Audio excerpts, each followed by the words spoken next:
The Game Boy Advance is the greatest console of all time. And I know it's not the most modern hardware, it wasn't even the most advanced at the time, but I think there are three things that set it apart from any other console.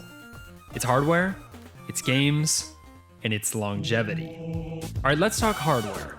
Now, I'm gonna throw a bunch of numbers at you that don't really make any sense out of context, but I want to compare the Game Boy Advance to another Nintendo system.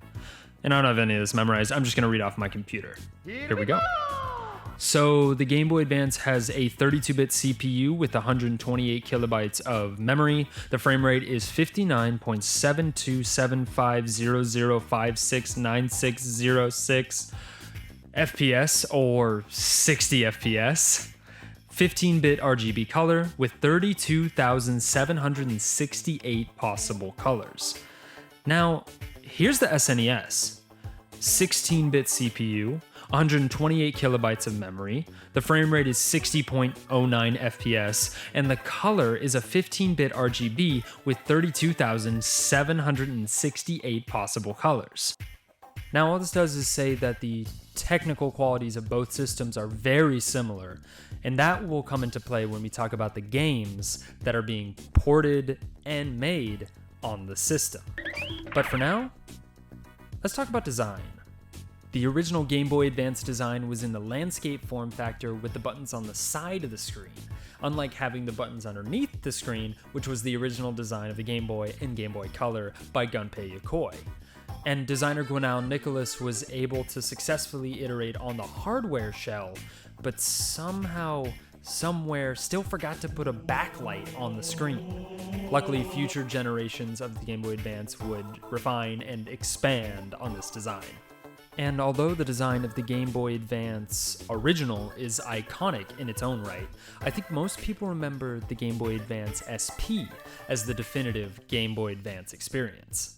With the same functionality as a flip phone and a glorious internally lit screen, the Game Boy Advance is what I had as a kid and stands out as the most prominent version of the Game Boy Advance family. Later in the life cycle, Nintendo would take the reverse approach to their DS line of consoles and release the Game Boy Micro.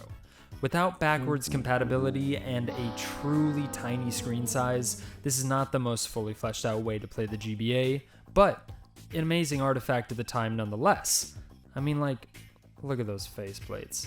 Nothing screams early 2000s like a Cargo Tech faceplate. Alright, we've had enough of the technical crap, let's move on to the good stuff. The games. I'm gonna break this section down into another subsection of ports and originals. The GBA was a port machine. Remember the CPU section of the GBA hardware? That also allowed you to play Game Boy and Game Boy Color games all on the console. All you had to do was stick the original carts in and you were good to go. But here's the thing. This is the age before downloadable content. You weren't going online to emulate games on your Game Boy. No. Nintendo went, what if we directly ported most of our best-selling NES and SNES games to our tiny little friendly handheld console? So they did. And these were ports, yes, and the sound quality usually took a hit for obvious reasons, but it became this amazing catalog of all of Nintendo's legacy up to that point. And while the GBA still remains an amazing way to play all of Nintendo's back catalog of NES and SNES games, that's not all. There were original, in-house, from the ground up remakes of popular franchises like Metroid that are still considered the definitive experiences of those games to this day. Then there were the original games made for the system. Like, come on. That is a great list of games with titles that are still being ported to modern day consoles.